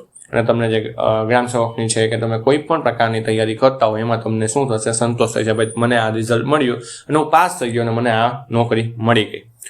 હવે તમે સંતોષ થઈ ગયા. તો હવેનો જે સાયકલ છે ને એ ઘણી વાર વસ્તુ ઘણી બંધ થઈ જાય પણ વધારે પૂરતી બંધ થતી નથી. હવે તમે સેટિસ્ફેક્શન થઈ ગયું તો હવે તમે સંતોષકારક થઈ ગયા. હવે તમને એમ થઈ ગયું ભાઈ ક્લાસ 3 ની જોબ મને મળી ગઈ. હવે તમે ડિસાઈડ કરો કે હવે મારે શું કરવું છે, ક્લાસ 2. તો હવે પાછી તમારી પાસે શું ઊભી થઈ, જરૂરિયાત, બરોબર. તમને પાછી શું થઈ, ઈચ્છા થઈ, પાછી તમારી જરૂરિયાત વધી, બરોબર છે. તો હવે તમે પાછું શું કરશો કે એના માટે ફરીથી મહેનત કરશો ક્લાસ 2 માટે. ફરી તમે એક્ઝામ દેશો, પ્રયત્ન કરશો. તમે જો એક્ઝામમાં પાસ થઈ જશો તમને શું મળશે, સંતોષ મળશે. જો તમે પાસ ન થાય તો તમને અસંતોષ મળશે અને તમે પાછો શું કરશો, મહેનત કરશો.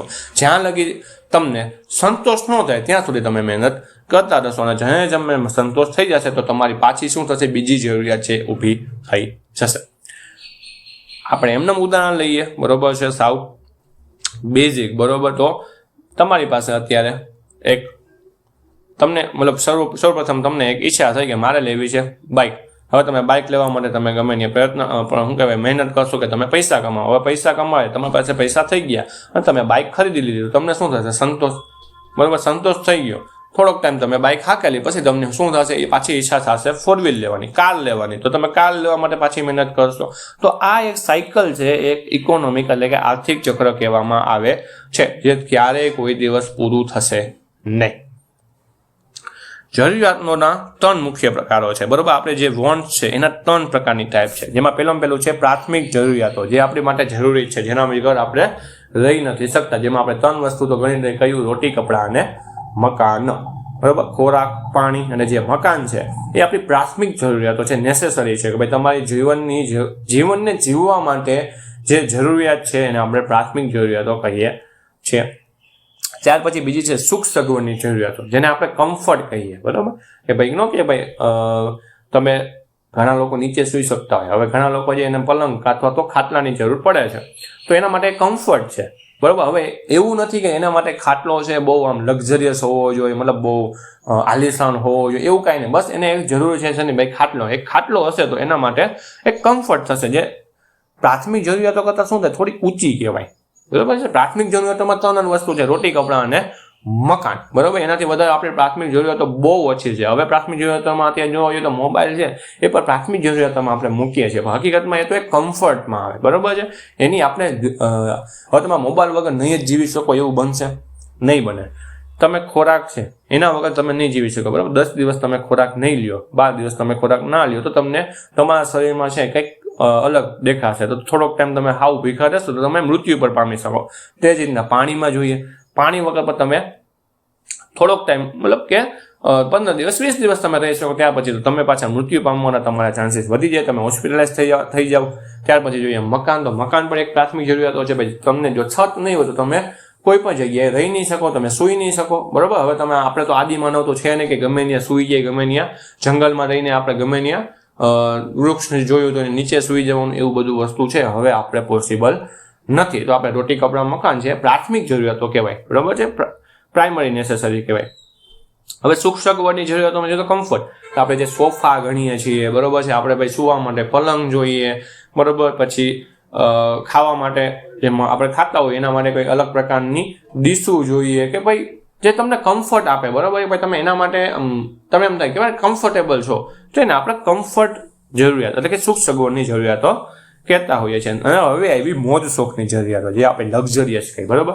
તમારી પાસે કાર છે, બરોબર, કોઈ પણ કાર હોય, તમે કોઈ પણ કંપનીની કાર હોય, બરોબર છે, તમારી પાસે છે, હવે તમે એક જગ્યાએથી બીજી જગ્યાએ એમાં જઈ શકો છો, એ તમારું કમ્ફર્ટમાં આવી ગયું, ભાઈ એક સુખ સગવડની જરૂરિયાત તમારી પાસે છે. હવે તમે લક્ઝરિયસની વાત કરો, હવે તમે વિચાર માટે ફરારી જોઈએ છે, મર્સિડીઝ જોઈએ છે, આપણે જે લક્ઝરિયસ કાર છે એ જોઈએ છે, તો તમે સાદી કારમાંથી તમે લક્ઝરિયસ કારમાં જાઓ છો, તો એ તમારી એક જરૂરિયાત કેવી થઈ ગઈ, એક મોજ શોખની જરૂરિયાત થઈ ગઈ, બરોબર. ભાઈ કેવી વસ્તુ થાય કે ભાઈ તમે તમારી પાસે કાર તો હતી, તેમાંથી તમે એક જગ્યાએ બીજી જગ્યાએ જઈ જ શકતા હતા, પણ તમે હવે મોંઘી કાર ખરીદી છે, તો એ કઈ જરૂરિયાત કહેવાય, એક મોજ શોખની એટલે કે લક્ઝરિયસ વોન્ટ્સ કહેવામાં આવે છે, બરોબર છે. તો આપણે આપણા જીવનમાં 3 પ્રકારની વોન્ટ્સ હોય છે, અને આ 3 પ્રકારની વોન્ટ્સ માટે જ આપણે હંમેશા મહેનત કરતા હોઈએ છીએ, બરોબર. તો તમારે ખાસ યાદ રાખવાનું છે, તમને એમ પૂછે જરૂરિયાતોના કયા 3 પ્રકાર મનુષ્ય એના માટે વધારેમાં વધારે મહેનત કરતો હોય છે, બરાબર. તમને આ રીતના અટપટો ક્વેશ્ચન પૂછે છે કે મનુષ્ય કયા 3 વોન્ટ્સ માટે હંમેશા, મતલબ કે 3 જરૂરિયાતો માટે હંમેશા મહેનત કરતો રહે છે, તો નીચે 3 આપેલી હોય ને, ઓલ ઓફ ધીસ આપેલા હોય, તો તેમાં ટીક કરવાનું છે, ઓલ ઓફ ધીસ. હવે તમને એમ પૂછે કે નીચેનામાંથી કયા પ્રકારની જરૂરિયાત છે એ મનુષ્ય માટે ખૂબ જ જરૂરી છે, તો એમાં ખાસ યાદ રાખજો કઈ આવશે, પ્રાથમિક જરૂરિયાતો છે એ મનુષ્ય માટે ખૂબ જ જરૂરી છે, બરોબર છે. કમ્ફર્ટ ને લક્ઝરિયસ છે એ હોય કે ના હોય એનાથી મનુષ્યને ફરક પડતો નથી, બરોબર. અત્યારે આપણે બધાને પડે છે, એમાં ના નહીં, પણ પડવો જોઈએ નહીં. હવે આપણે જરૂરિયાતની વ્યાખ્યા જોઈએ, તો જરૂરિયાત એટલે શું થાય કે કોઈ પણ વસ્તુ મેળવવાની આપણી તીવ્ર ઈચ્છા, એને આપણે જરૂરિયાત કહીએ છીએ. જેની લાક્ષણિકતાઓ જોઈએ તો પહેલું છે અમર્યાદિત છે, બરોબર. જરૂરિયાત આપણી કેટલી કોઈ દિવસ ખૂટવાની નથી. આપણે આગળ વાત કરેલી, ભાઈ 4 વ્હીલ હોય તો મતલબ સાયકલ હોય તો આપણે ગાડી લેવાની, બાઇક લેવાની ઈચ્છા છે, બાઇક હોય તો કાર લેવાની ઈચ્છા થાય, કાર તમે લઈ લીધી છે તો તમને કારમાં લક્ઝરિયસ કાર લેવાની ઈચ્છા થાય, બરોબર. લક્ઝરિયસ કારમાં તમે જોવા જોઈએ તો એક કાર તમે આવી દીધી, એના પછી તમે પાછું એમ વિચારો કે આના કરતાં પણ સારી લઈ લો, બરોબર છે. હવે કારણ કે તમે અત્યારે કોઈ પર ઓડી લીધું, તમને એમ થાય ડિફેન્ડર લઈ લો, બરોબર. એ રીતના તમારી જરૂરિયાત છે કોઈ દિવસ પૂરી થવાની નથી, એટલે કે શું છે, અમર્યાદિત છે. ત્યાર પછી જે પુનરાવર્તન એટલે કે રિકરન જરૂરિયાતો વારંવાર ઊભી થાય છે, બરોબર. તમે આપણે વાત કરેલી, ભાઈ એક જરૂરિયાત તમે સેટિસ્ફાય કરી લ્યો તો તમને એવું નથી કે ન થાય, પાછી તમને ઈચ્છા થઈ કે ભાઈ હવે બીજી જરૂરિયાત થશે. શોધની જનની છે. હવે ભાઈ આ લાક્ષણિકતાઓ જોઈએ તો આ નેગેટિવ જોવા જઈએ તો ભાઈ ઈચ્છાઓ કોઈ પૂરી નથી થતી, આપણે એમ થાય કે ભાઈ એ બધી વસ્તુ તો સાચી, પણ જરૂરિયાત થાય છે ને એના કારણે જ નવા સંશોધન થાય છે, બરોબર. હવે લાઇટની શોધ થઈ, ઇલેક્ટ્રિસિટીની પહેલા શોધ થઈ, તો ઇલેક્ટ્રિસિટીની શોધ થઈ તો કોકને જરૂરિયાત થઈ હશે, ત્યાં ઇલેક્ટ્રિસિટીની શોધ થઈ, બરોબર. કોકે લાઇટ બનાવી, મોબાઈલ બનાવ્યો તો મોબાઈલ જ્યારે બનાવવામાં આવેલો હતો તો ત્યારે એને કંઈક તો એવું વિચાર્યું હશે ને, ભાઈ એને જરૂરિયાત ઊભી કરેલી, બરોબર, કે એને જરૂરિયાત છે ભાઈ અત્યારે ભાઈ હું કોઈ સાથે વાત કરવી હોય તો મારે પત્ર વ્યવહાર કરવો, અને પત્ર વ્યવહાર છે એનો અઠવાડિયે થઈ જાય, મહિનો થઈ જાય, એમાં વાર લાગી જાય છે, બરોબર. તો હું એક એવી વસ્તુ બનાવું જેનાથી હું એક જ સેકન્ડમાં હું કોઈ પણ વ્યક્તિ સાથે કનેક્ટ થઈ જાઉં અને એની સાથે હું વાત કરી શકું, એના માટે એક મોબાઈલ બનાવ્યો. તો હવે જે જરૂરિયાત છે ને એને શોધની જનની એટલે કે મધર ઓફ ઇન્વેન્શન પણ કહેવામાં આવે છે, બરોબર. જો જરૂરિયાત ઊભી થશે ત્યારે જ નવી શોધની જનની, બરાબર, નવી શોધો છે એ થતી રહેશે. હવે તમે ભાઈ આ 4 વ્હીલમાંથી નવી 4 વ્હીલ વિચારતા હોય તો એ અલગ જરૂરિયાત છે, પણ આ જરૂરિયાત છે એની વાત કરેલી છે ભાઈ તમે કોઈ પણ વસ્તુની તમને જરૂર પડશે તો તમે એનો કંઈક રસ્તો કાઢશો કે તમે કંઈક નવી વસ્તુઓ છે એનું ઇન્વેન્શન કરશો, એટલે કે આપણે વોન્ટ છે જરૂરિયાતને શોધની જનની કહે છે. તો તમને એવો MCQ પૂછાય કે નીચેનામાંથી શોધની જનની કોને કહેવામાં આવે છે, તો યાદ રાખજો જરૂરિયાતને. હવે છે ડિવિઝન ઓફ ઇકોનોમિક્સ એટલે કે અર્થશાસ્ત્રનું વિભાજન, બરોબર છે કે ભાઈ અર્થશાસ્ત્રને પણ વિભાજન કરવામાં આવેલું છે, જેમાં પહેલું વિભાજન છે પરંપરાગત અભિગમ એટલે કે ટ્રેડિશનલ એપ્રોચીસ. 2 એપ્રોચીસ આમાં આવેલા છે ડિવિઝન ઓફ ઇકોનોમિક્સમાં. પહેલું છે ટ્રેડિશનલ એપ્રોચીસ અને બીજું છે મોડર્ન એટલે કે આધુનિક અભિગમ. તો પરંપરાગત અભિગમમાં 5 શાખાઓ છે. પેલું છે ઉત્પાદન એટલે કે કોઈ પણ વસ્તુનું સર્જન કરવું, ત્યાર પછી છે ઉપભોગ એટલે કે જે ઉત્પન્ન કરેલી વસ્તુ છે, ઉત્પાદન કરેલી વસ્તુ છે તેનો ઉપયોગ કરવો, ત્યાર પછી છે વિનિમય કે ખરીદ વેચાણ કરવું, બરાબર, એક જગ્યાએથી બીજી જગ્યાએ વસ્તુઓની આપ-લે કરવી, ત્યાર પછી છે વેચણી એટલે કે ડિસ્ટ્રીબ્યુશન, તમે જે પણ ઉત્પાદન કર્યું છે તે બધા ઉત્પાદન સાધનો વચ્ચે વહેંચવું, અને જાહેર વિત્ત વ્યવસ્થા, જાહેર નાણાં, સરકારી આવક અને ખર્ચનું સંચાલન, બરાબર. ટ્રેડિશનલ એપ્રોચમાં કાંઈ યાદ નથી રાખવાનું, બસ આ 5 વસ્તુ છે, એની 5 બીજી શાખાઓ છે એ યાદ રાખવાની છે, એમાં કઈ કઈ શાખા છે એ આવે છે એ ખાસ ખાલી યાદ રાખવાનું છે. તમે MCQમાં જો પૂછી છીએ તો તમને ખબર હોય. હવે યાદ રાખવાનું છે અભિગમ, આધુનિક અભિગમમાંથી, બરાબર, મોડર્ન એપ્રોચીસમાંથી ખાસ યાદ રાખવાનું છે. મોડર્ન એપ્રોચીસ કોના દ્વારા? તો રાગ્નર ફ્રિશ દ્વારા. ક્યારે? 1933માં આપવામાં આવ્યું હતું. ખાસ યાદ રાખજો, આધુનિક અભિગમ છે કોના દ્વારા? રાગ્નર ફ્રિશ દ્વારા 1933માં આપવામાં આવ્યું હતું. તેમાં પણ 2 શાખાઓ છે, બરોબર. આપણે જે ટ્રેડિશનલમાં જોઈએ એ રીતના મોડર્નમાં પણ 2 શાખાઓ છે. પેલું છે માઇક્રો ઇકોનોમિક્સ, બરોબર, એટલે કે સૂક્ષ્મ અર્થશાસ્ત્ર અથવા તો એકમોલક્ષી અર્થશાસ્ત્ર. બીજું છે મેક્રો ઇકોનોમિક્સ એટલે કે મોટું, બરાબર, બિગ. સમગ્રલક્ષી અર્થશાસ્ત્ર પણ એને કહેવામાં આવે છે, બરોબર, જેને આપણે લાર્જ ઇકોનોમિક અથવા તો શું કહેવાય મોટું વ્યાપક ઇકોનોમિક્સ પણ કહેતા હોઈએ છે, બરોબર. એની 2 શાખાઓ મોડર્ન એપ્રોચીસની, પેલું છે માઇક્રો ઇકોનોમિક્સ અને બીજું છે મેક્રો ઇકોનોમિક્સ, બરોબર. ઇકોનોમિક્સ છે એ પણ ગ્રીક ભાષામાંથી આવેલો છે, પણ મેક્રો અને માઇક્રો પણ એ ગ્રીક શબ્દોના જ બનેલા છે, જેમાં માઇક્રોનો મતલબ થાય છે સ્મોલ, વ્યક્તિગત, સ્મોલ નાનું અથવા તો વ્યક્તિગત, અને મેક્રોનો મતલબ થાય છે મોટું અથવા તો વ્યાપક.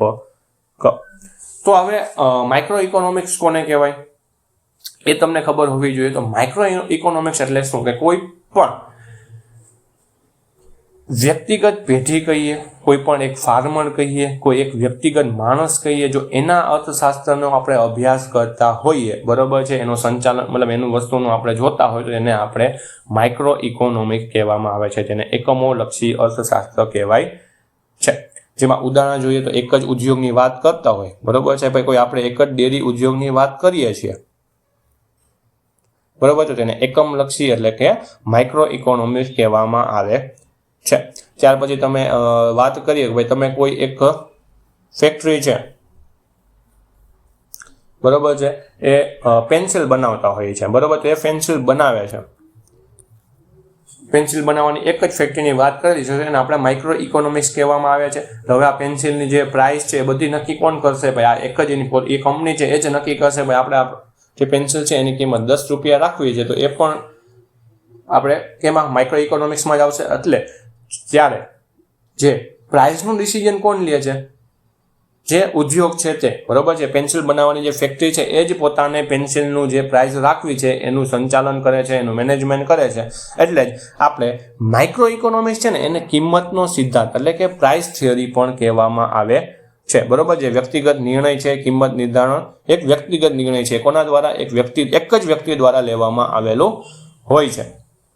એટલે આપણે જે માઇક્રો ઇકોનોમિક્સ છે એને પ્રાઇસ થિયરી પણ કહીએ છીએ. અને માઇક્રો ઇકોનોમિક્સમાં કોઈ પણ એક જ વસ્તુનો, એક જ સંપત્તિ, કોઈ પણ એક જ ધંધાની વાત થતી હોય તેને આપણે માઇક્રો ઇકોનોમિક્સ કહેતા હોઈએ છીએ. અને છેલ્લો એનો હિસાબ પર થતો હોય, બરોબર છે, તેની ટોટલ આપણે કહે ને ભાઈ ટોટલ આવક ગણતા હોય તો આપણે એક જ એના ફેક્ટરીની છે, એના એક જ વસ્તુની છે એની આપણે ઇકોનોમિક્સની કરતા હોય તો એને આપણે માઇક્રો ઇકોનોમિક્સ કહીએ છીએ. તો આમાં યાદ રાખજો, તમને MCQ એવો પૂછે કે ફાર્મ મેનેજમેન્ટ છે એ કયા પ્રકારનું અર્થશાસ્ત્ર છે? Micro economics, macro economics, both કે નન ઓફ ધીસ? તો યાદ રાખજો ફાર્મ મેનેજમેન્ટ છે એ કયું? માઇક્રો ઇકોનોમિક્સ જ છે, બરોબર છે. માઇક્રો ઇકોનોમિક્સમાં તમને ફાર્મ મેનેજમેન્ટનું જે આપણે ફાર્મર છે એ પણ એક માઇક્રો ઇકોનોમિક્સમાં જ આવશે, અને જે ફાર્મનું મેનેજમેન્ટ કરવું પડે એ પણ એક માઇક્રો ઇકોનોમિક્સમાં આવે છે, બરોબર છે. જે એકમોલક્ષી જે અર્થશાસ્ત્ર છે એમાં શું આપણે કોઈ પણ એક જ વસ્તુનું, એક જ ધંધાનું છે, કોઈ પણ એક જ કુટુંબનું છે, જો આપણે એની આવક ગણતા હોય તો એને આપણે માઇક્રો ઇકોનોમિક્સ કહેતા હોઈએ છીએ. ત્યાર પછી જે સમગ્રલક્ષી અર્થશાસ્ત્ર એટલે કે મેક્રો ઇકોનોમિક્સ, તો આમાં શું કે સમગ્ર અર્થતંત્રનો અભ્યાસ એટલે કે study of the whole economy. આપણે આગળ કેમ પેન્સિલની વાત કરેલી હતી, તો આપણે આ એક ફેક્ટરી છે એ પણ પેન્સિલ બનાવે છે, એની પ્રાઇસ છે એ પોતાની રીતના નક્કી કરશે. બીજી ફેક્ટરી છે એ પણ પેન્સિલ બનાવે છે, એ પણ પોતાની રીતના પ્રાઇસ નક્કી કરશે. ત્રીજી છે એ પણ પેન્સિલ બનાવે છે અને એ પણ પોતાની રીતના પ્રાઇસ છે નક્કી કરે છે. તો હવે આ ત્રણની જે ફેક્ટરી છે, ત્રણની પેન્સિલની ફેક્ટરી છે, આના કારણ કે 5 રૂપિયા હોય, આના 10 રૂપિયા હોય, આના ₹15 પેન્સિલના હોય, બરોબર છે. હવે આ 3 જો ટોટલ મારી અને આપણે એનો અભ્યાસ કરતા હોય તો તેને મેક્રો ઇકોનોમિક્સ કહેવામાં આવે છે. હવે કોઈ પણ ફાર્મર છે તો હવે એને એ કોઈ પણ ફાર્મર છે એના ફાર્મમાં છે એ ખેતી તો કરતો જ હોય છે. હવે ખેતી સાથે કોઈ પણ બીજો પ્રકારનો બિઝનેસ છે, બરોબર છે ભાઈ, સાઈડમાં જોવા જઈએ તો આપણે બીજા કોઈ પણ પ્રકારનો ધંધો કરતા હોય કે ડેરી ઉદ્યોગ હોય કે કોઈ પણ બીજી દુકાન હોય તો એ બેનો પ્લસ કરીને જે આપણે વસ્તુનો અભ્યાસ કરીએ, જે આવકનો સરવાળો કરતા હોય તો તે કેમાં આવશે? મેક્રો ઇકોનોમિક્સમાં આવે છે. તો માઇક્રો ઇકોનોમિક્સમાં આપણે કોઈ પણ એક જ વસ્તુનો અભ્યાસ કરતા હોય છે અને મેક્રો ઇકોનોમિક્સમાં આપણે બધી જ જે આવકોનો સ્ત્રોત છે એનો ઉપયોગ, મતલબ એને પ્લસ કરીને આપણે એનો અભ્યાસ કરીએ છીએ. હવે આમાં જોવા જઈએ તો ઇન્કમ થિયરી આવે, બરોબર, આવકનો સિદ્ધાંત. શું કામ કે ભાઈ આપણે જે ભાઈ તમે જોયું કે ભાઈ 3-4 વસ્તુ છે, આપણે આ 3 ફેક્ટરી જોઈએ તો એ 3 ને આપણે જે પ્રાઇસ હતી પેન્સિલની, એ પ્રાઇસ તેને આપણે એક આવક મળેલી, બરોબર છે, કે એ આવક છે એ આપણા અર્થતંત્રને ક્યાં આગળ લઈ જવામાં મદદ કરશે. તો એ જે ટોટલ છે, બરોબર છે, એક ઇન્કમ થઈ, બરોબર છે. ઇન્કમ છે એ ઇન્કમના કારણે જ આપણે ઇકોનોમિક્સ છે આગળ વધવાના છે, એટલે આપણે એને મેક્રો ઇકોનોમિક્સને આવકનો સિદ્ધાંત કહીએ છીએ. જે માઇક્રો ઇકોનોમિક્સને આપણે તેનો પ્રાઇસ થિયરી કહેતા હતા, બરોબર છે. તો હવે આમાં ઉદાહરણ ક્યાં આવે તો કુલ આવક, બરોબર. આપણે જોઈએ એમ કે ટોટલ ઇન્કમ જે રાષ્ટ્રીય આવક છે એ સમગ્ર લક્ષી મેક્રો ઇકોનોમિક્સમાં આવશે. કુલ રોજગારી, ભાઈ અત્યારે કેટલા લોકો રોજગાર છે એ પણ મેક્રો ઇકોનોમિક્સમાં આવશે. કુલ ખર્ચ કેટલો થયો છે એ પણ મેક્રો ઇકોનોમિક્સમાં. જીડીપી છે, બરોબર છે, જેને આપણે ગ્રોસ ડોમેસ્ટિકેટ પ્રોડક્ટ એટલે કે કુલ સ્થાનિક ઉત્પાદન છે, એ પણ આપણા મેક્રો ઇકોનોમિક્સમાં જ આવશે, એટલે કે સમગ્ર લક્ષી અર્થશાસ્ત્રમાં આવશે. આના ઉદાહરણ છે તમારે ખાસ યાદ રાખવાના છે, એ પણ તમને MCQમાં પૂછી શકે કે નીચેનામાંથી મેક્રો ઇકોનોમિક્સ એટલે કે સમગ્ર લક્ષી અર્થશાસ્ત્રનો ઉદાહરણ કયું છે? તો એમાં તમને નીચે 4 ઓપ્શન આપેલા હોય, બરોબર છે. તો તેમાંથી તમારે સાચો આન્સર આપવાનો હોય છે. અને ઘણીવાર તમને એમ પણ પૂછે કે સમગ્ર લક્ષી અર્થશાસ્ત્ર છે, મેક્રો ઇકોનોમિક્સ છે, અને બીજા કયા નામથી ઓળખાય છે? તો તેને આવકનો સિદ્ધાંત પણ કહીએ છીએ. તો હવે આપણે જીડીપી વિશે તમને કહી કે જીડીપી એટલે શું? કે આપણા જે ભારત છે, બરોબર, આપણી ભારતની જે સીમા છે એની અંદર જે પણ માલ એટલે કે ગુડ્સ બને છે, તેમજ જે સેવાઓ છે, સર્વિસીસ છે, એ બધાનો સરવાળો, બરોબર, એ બધાની આવકનો એક સરવાળો થાય, બરોબર, એને આપણે જીડીપી કહીએ છીએ. બરોબર, જે ઉત્પાદન થાય છે એને આપણે જીડીપી કહેતા હોઈએ છીએ. તો આજનો જે લેક્ચર હતો એ ઇન્ટ્રોડક્શન એગ્રીકલ્ચરલ ઇકોનોમિક્સ વિશે હતું. વધારે પૂછો તો ઇકોનોમિક્સ વિશે હતું. તમારે આમાંથી MCQ ઘણા બધા બનતા હોઈએ છે, તો એ તમારે બધા જ યાદ રાખવાના છે. મેં બધા જ છે એક પછી એક તમને કીધેલા છે કે આમાંથી આ રીતના MCQ બને છે, તો એ તમારે એ રીતના યાદ રાખવાના છે. જો તમને આ કૃષિ અર્થશાસ્ત્રનો વિડીયો ગમ્યો હોય તો વિડીયોને લાઇક કરજો, તમારા ગ્રામ સેવકની તૈયારી કરતા મિત્રોને શેર કરજો, તેમજ હજી સુધી મારી ચેનલમાં ના જોડાયા હોય તો જોડાઈને સબસ્ક્રાઇબ જરૂરથી કરી દેજો. તેમજ કોમેન્ટ સેક્શનમાં તમને જણાવજો કે ભાઈ આ વિડીયો છે તમને કેવો લાગ્યો છે, બરોબર છે. ઇકોનોમિક્સ છે એના લેક્ચર છે તમને મળી જવાના છે, પણ હવે તમે એ રીતના કોમેન્ટ ના કરતા કે જલ્દી તમે બધા લેક્ચર લઈ આવો, કેમ કે હું જલ્દીથી તમને ભણાવી દઈશ તો તમને કંઈ યાદ રહેશે નહીં. તમારું મેઇન ફોકસ હોવું જોઈએ, જે તમે વસ્તુ કરો છો, જે તમે વાંચો છો, એ તમને ખાસ યાદ રહી જાય, બરોબર. એમાંથી તમને કોઈ પણ પ્રકારનો પ્રોબ્લેમ ના થાય, બરોબર છે. સિલેબસ પૂર્ણ કરવાનું જો તમે વિચારશો તો તમને એમાંથી કંઈ જ તમને પેપરમાં બેનિફિટ નહીં મળે, બરાબર. જેટલું વાંચો છો એ પરફેક્ટ કરો. આપણે આ લેક્ચર છે ચાલુ જ રાખવાના છે, બરોબર, રેગ્યુલર છે, ચાલુ જ રહેશે. તમને પ્રિન્સિપલ જેટલા છે એ તમને હું ખાસ બધા જ સમજાવી દઈશ સરળ રીતના, અને એમાંથી કઈ રીતના MCQ પૂછાય છે એ પણ હું તમને કહી દઈશ. હવે આપણે વાત કરેલી કે ભાઈ આની PDF છે એ તમને ક્યાંથી મળશે, તો એ પણ નીચે આપણે ડિસ્ક્રિપ્શનમાં આપણી એપ્લિકેશન કૃષિ ક્લબની લિંક છે તમને આપી દેવામાં આવેલી છે, તો એમાં જ છે આપણે આ તમને વાંચવા માટે PDF મળી જવાની છે. હવે આપણે એપ્લિકેશનમાં છે એ મોક ટેસ્ટ આપણે આપવામાં આવેલી છે, એમાં એક ફ્રી મોક ટેસ્ટ છે એમાં મૂકેલી છે. એની સાથે તમે જોવા જઈએ તો 3 મોક ટેસ્ટ બીજી છે આપણે પેડમાં મૂકેલી છે, બરોબર. હજી સુધી તમે જો ફ્રી મોક ટેસ્ટ ના આપેલી હોય તો તે આપી દેજો. અને આપણી જે મોક ટેસ્ટ છે એ તમારી જે ગ્રામ સેવકનો સિલેબસ છે એ જ પ્રમાણે રહેવાની છે. તમને બહુ સારામાં સારા ક્વેશ્ચન જે તમને અટપટા લાગે છે, કઈ રીતના તમને ફેરવીને ક્વેશ્ચન પૂછે છે, એ બધી રીતના ધ્યાન રાખીને આપણે આ મોક ટેસ્ટ બનાવવામાં આવે છે. તો હજી સુધી જો તમે મોક ટેસ્ટ પરચેસ ના કરેલી હોય તો મોક ટેસ્ટ છે નીચે જે એપ્લિકેશન ડિસ્ક્રિપ્શનમાં એપ્લિકેશનની લિંક આપેલી છે તેને ડાઉનલોડ કરીને તમે આમાંથી ખરીદી શકો છો. અને મોક ટેસ્ટ શું કામ જરૂરી છે તમને ખબર હોવી જોઈએ, કેમ કે હવે ટૂંક જ સમયમાં છે તમારી ગ્રામ સેવકની એક્ઝામ આવી જશે. અત્યારે તમે મોક ટેસ્ટ ખરીદશો તો તમને એક ટેસ્ટ આપવાની પણ પ્રેક્ટિસ થશે, તમને તમારી ખબર પડશે કે તમારે હજી કયા સબ્જેક્ટમાં રિવિઝન છે કરવાની વધારેમાં વધારે જરૂર છે. તો તમે એ રીતના છે તમારું મૂલ્યાંકન કરી શકો છો. તો મોક ટેસ્ટ આપજો. આજ માટે આટલું જ. જય હિન્દ, જય કિસાન.